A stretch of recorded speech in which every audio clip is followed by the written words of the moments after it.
You are listening to an exclusive interview on Bass Musician Magazine. The interview starts now. Hey everybody, Raul here for Bass Musician Magazine, and today we have the great honor and pleasure of chatting with bassist, singer, songwriter, producer, multi-instrumentalist, the one and only Todde Funk. Hey, what's going on, Raul? Man, I appreciate the love on the intro, man. How you doing? Yeah, doing great. Good. Well, Todde, I know that a lot of people recognize you not only because you have a Toby Mac album right behind you, but they know that you play bass with Toby Mac. But let's take a step back and get to know a little bit about your journey as a musician and as a bassist. How did you get started? You know, when we were little, we just had a lot of great music in the home. My mom was a big Motown, Sly and the Family Stone fan. You know, that's the music that I remember specifically in Jackson 5. And then my Aunt Karen, who lived next door, she was everything from Bread, America, Janissie, and James Taylor to Funkadelic, you know, just really obscure stuff. So we had a lot of great music around the household. The grandparents, my grandfather was a big Blue Note jazz enthusiast, and my grandmother loved James Cleveland. So, you know, bouncing through those households, there was always great music. And so music captivated me at an early age, man. And what made you pick up a bass? The thing that made me pick up a bass, I was playing guitar or trying to play the guitar. But the thing that got me was Sly Stone's If You Want Me to Stay. The intro. It wasn't anything flashy, but man, it was something about that bass, that tone, the vibe, the rhythm, and I said, man, I want to play bass. And that's what did it for me, you know, was that song. You just went out and got a bass? Or like I said, I was playing guitar at the time. My grandmother bought me my first guitar. I was a big Buck Owens and Roy Clark fan. You know, we'd spend weekends at my grandmother's house and we'd watch Heat Hall. You know, and man, technical proficiency, man, Buck Owens and Roy, those guys were my heroes. And so I wanted to play guitar. My grandmother bought me a guitar for my birthday. Strings killed my fingers. I was such a baby at the time. And I said, man, I can't play this thing. It hurts my hands. And so my mom said, look, if you're not going to practice, I'm not going to pay for these lessons, you know. And so I stopped playing guitar. You know, I really didn't want to. I didn't know what else to do. My dad ended up buying me a bass. That was probably 5th or 6th grade, man. And so the bass players were coming on strong. You know, you had the outrageousness of Bootsy Collins. You had Stanley Clarke, Jocko. You know, back in the day, you know, the bass players from the 70s, those guys were my heroes, you know. And so I started picking up bass and started, you know, paying attention to music. And that's when things really started to take off, you know. By the time I got to junior high school, you know, Prince had come out and we were like, well, who's this guy? He sounds like a chick. Is it a girl? Who is this guy? You know, it's a dude. You know, we hadn't seen his face. You know, like, man, this is a dude. He's playing everything.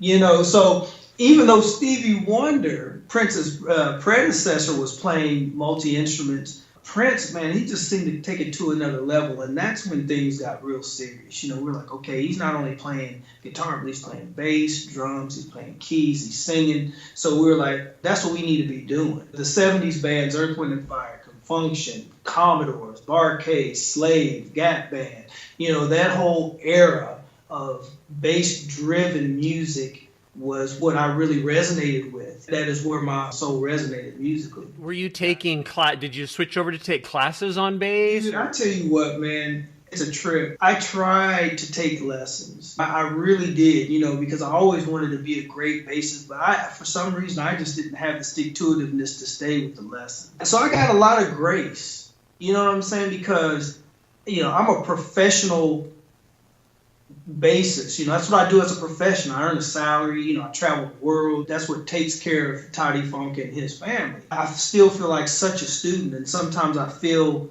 inadequate as a bass player. I have friends that I look up to as my own heroes, my own peers, like Jamario Artis or Eric Smith or Ethan Farmer or guys I know like Victor. You know what I'm saying? These guys are my heroes. You know, even Bootsy Collins, you know, it was very interesting as it would have it that Bootsy and I would become friends. All my heroes are my friends, and they're the guys that I look up to as bass players. So I always feel, man, just to be honest, I have a weird insecurity that I'll confess because it's transparency, and that's it's one of those things, man. And I'll always feel like I'll be the Padawan when it comes to the bass, but I love the instrument and I love to always learn. You know what I'm saying? So.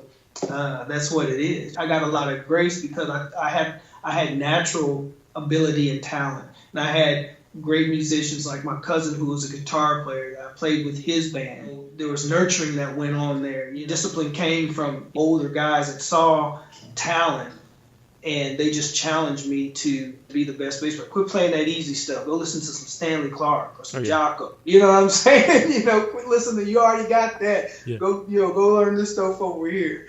So I remember those lessons, but I never had formal lessons. So I still do a lot of schooling right now. My man Derek Bennett, he's a monster. I love his tutorials, and so he's the master for me right now, man. I'm clicked up with him on YouTube and his subscriptions, man, and that's where I'm at, man. I mean, he's a great teacher, and there's a lot of things that he brings out that I've known in different aspects but didn't know what it was, or okay, that's how you apply that. So, man, it's great. It's still a journey for me. It never gets old. I'll forever be a student.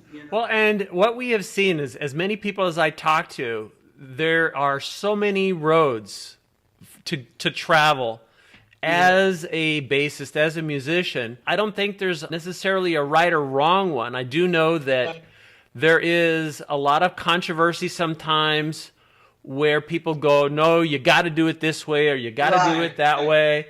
But in all reality, I talk to so many successful musicians, and they've gone so many different ways. Absolutely. And Absolutely. Victor's a great example. He'll tell you, you need to be feeling the groove, you need to be playing. Doesn't mean you can't learn theory and other stuff afterwards. On the other hand, you'll get people go, oh no, you got to work your theory and got to learn your scales and do all this stuff. Right. So there's just no right or wrong. There's just the way that your journey is taking you. Yeah, it's unique to you. It's unique to the individual. Absolutely. And ideally, you're going to continue to learn because music is evolving as well. I mean, and the business, and, everybody back in the day would tell you, no, you got to get a label, you got to do this, you got to do that. And nowadays, you see so many people that are either self-produced. The way the internet has opened things up, I mean, it's wide open. It's like now, because the music is so ubiquitous, it's like back in the day, you have to show and prove. It's about the live show again. Hence, that brings me to Toby Mac. I mean, I've been with Toby Mac for 17 years, and it's been a blessing. I always wanted to go to LA and do the LA thing and play for, all the different artists and so forth, like some of my friends. But, I ended up in Nashville. Nashville's cool. I mean, it's easy to live here. You don't have the rat race. You don't have quite the cost of living. It's just easier to live in Nashville. And there's a lot of music here, not just country music. I mean, there's a lot of stuff going on. You got cats sneaking in and out of town here all the time from LA. You know what I mean? And they're recording at Blackbird. They're in Berry Hill recording. I mean, and it's really cool because sometimes you might be privy to that information. Like, dude, what's he doing here? Yeah, these guys are cutting because it's just low profile, man, and you can just chill. And those guys, they feel very comfortable here because it's real laid back. Toby Mac, he's a 7-time Grammy winner. I've been a part of those Grammys, and it's a great thing. So I've been able to build a career, and I think there's a lot to be said for that. The loyalty that he shows to his band members is great. So I'm just doing the best I can to take that and make a career of my own at the same time, serving him well. That takes us to, in addition to Toby Mac, I know you've been involved with Camp Electric. Yeah, Camp Electric, man. Actually, Camp Electric was a concept that B. Haley, who was a former Toby Mac drummer, he and I pretty much birthed, and so out of that came Camp Electric. I instruct there, and you know what, man? I really want to try to see about some way to bring like my heroes into camp. You know what I'm saying? Have some special guests. So, but it's great because these kids, we see them on tour as they're watching and admiring what we're doing. They've got their own dreams and desires inside of them. And man, you know, when you see them at camp, it's just a great feeling to be able to pour back into these kids and share with them the things that you know and impart that. And then when they come back, a lot of times they're repeat campers, and they come back sharing what you maybe told them a year or two ago, or they're utilizing the techniques that you showed them in their playing. So it's very rewarding. We do Camp Electric once a year. It's generally in June, July, end of June, after the 4th, in July.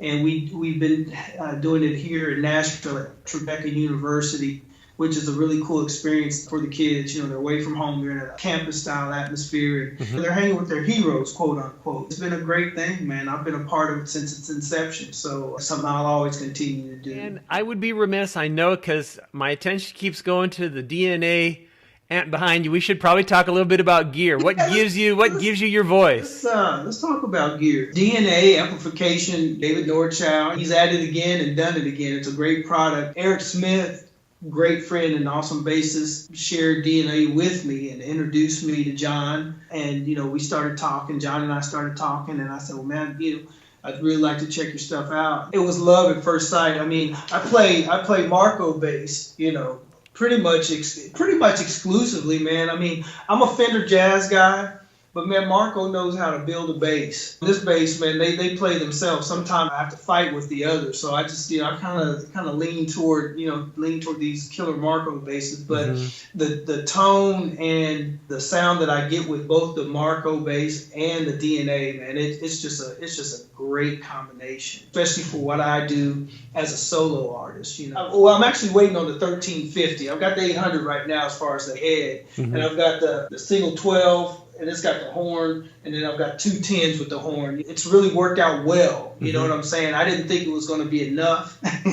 I'm used to, you know, the SWR and the Ampeg, you know, all that big stuff that we used to use back in the day. But man, this stuff, it pound for pound, and you can't beat it, man. So I'm really excited about the tone. A lot of flexibility within these cabinets, you know, with the attenuator for the tweeters in each of the boxes, man. It's a great solid construction. And the head, you know, I'm not really a very technical guy when it comes to gear. I know it sounds good, you know what I mean? And typically it's, you know, I can pretty much run the head pretty much flat. And dude, I'm getting all the power and all the tone I need. I don't have to color it up. So anyway, that's the DNA cabinet. You know, I'm looking forward to maybe trying another configuration, you know, after I give this a little bit of a workout. You know, the basses, I'm using the Marco bass. He custom built this one for me, and this is a signature model, Signature 4. Man, this is my weapon of choice. This is my go-to.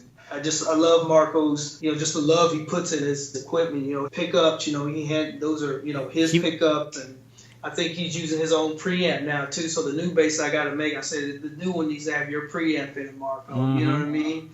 And it's just a great bass, man. Just great solid stuff, man. And I've been sharing this bass with some of my friends who are playing with other guys. I think Eric, he picked one up, and Janet and the guys on his gig, they love it. You know, they said, man, don't play those other basses. We don't Marco. So, you know, it's the same thing I get. It's like, man, hey, you playing a different bass? I'm like, okay, let me get the red one back. Yeah, so I'm very happy with the gear that I have and the relationships that we're building at DNA and with Marco, man. I've used Levy's leathers for years. I was fortunate to meet Danica Levy here in Nashville at NAMM, and I've been using their bags and straps, man, for years, for at least, you know, for over 10 years. They've gone through some transitions and things with them. They're still putting out a great product, great family. I use Little Bella strings. We've got a custom string that they did for me, and I sell that under the Todde Funk brand. You know what?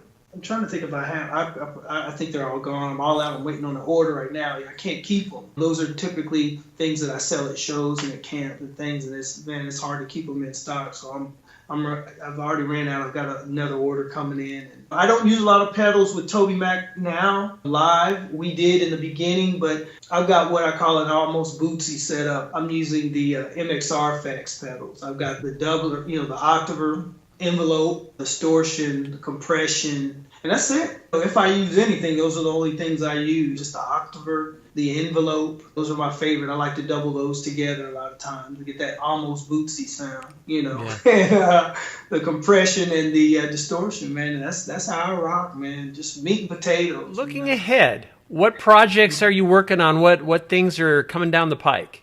Well, man, I tell you what, I've been hard at work with my side projects, with my band World Without End. I go by Todde Funk. That's my artist name. It's a moniker. That's the brand, Todde Funk. I'm working on following up New City, which is the single that's out right now with Universal Music Group. And it's in our genre, in the CCM genre. New City is, man, we were almost at the 5,000 position. We're all the way down to 15. We cracked the top 20 a couple of weeks ago, and we're moving up that chart, man, as far as recognition and views, as a new artist. And so we're excited about that because people are finding out about Todde Funk and the music there. I've got a new single that I'm following up with that, with Soul Glow Activator from Family Force 5. He's producing, and we got his wife, Lauren, we call her Lolly, man, got her to do some co-writing on this single, The World Is Ours. That's going to be coming out prior to Hits Deep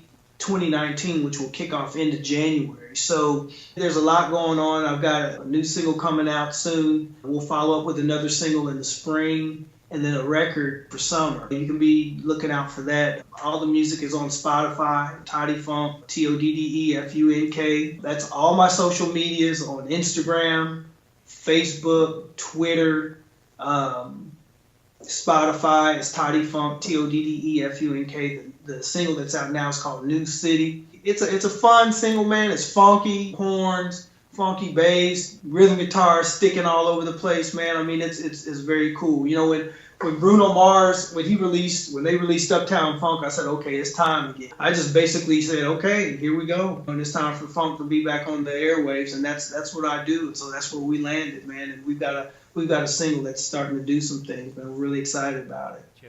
And if I'm not mistaken, you also still have your webpage, ToddeFunk.com, right? Absolutely. So ToddeFunk.com is the landing pad for all things Todde Funk. I've got merchandise there, T-shirts, accessories, the Todde Funk Signature Series bass guitar by Marco, which is a phenomenal instrument. We made another one. It's more like a working man's model. Oh, wow. It's priced, right around $900, maybe, somewhere in there. It's a relic version, or you can get the satin finish. And this bass is a beast. It's passive, and it growls like nobody's business, man. So, I've got these on the website, a lot of information there. The YouTube channel is really cool because it's kind of like a day in the life, kind of vibe. So I take people when I'm on the road. I get the cameras rolling and we just go hang out in the funky, eclectic part of the cities. We stay away from the commercial stuff, and we go to the vinyl stores, man. We hit the dope little coffee spots, man. The really cool places, man. So it's a place where people can follow me on my journey backstage, what I do before the show, leading up to the show, my days off. So it's kind of a video blog, that I like to do just to bring people along that are interested to see what goes on behind the scenes, backstage, tour bus, all that good stuff. So, well, Todde, I know you're extraordinarily busy. We appreciate you taking time to tell us your story and share all this input. Folks, make sure you check out everything that Todde's doing, because he's a busy guy and there's a lot to look into. Absolutely. You've seen him here live on Bass Musician Magazine. Thanks for bassing out with us here on BassMusicianMagazine.com.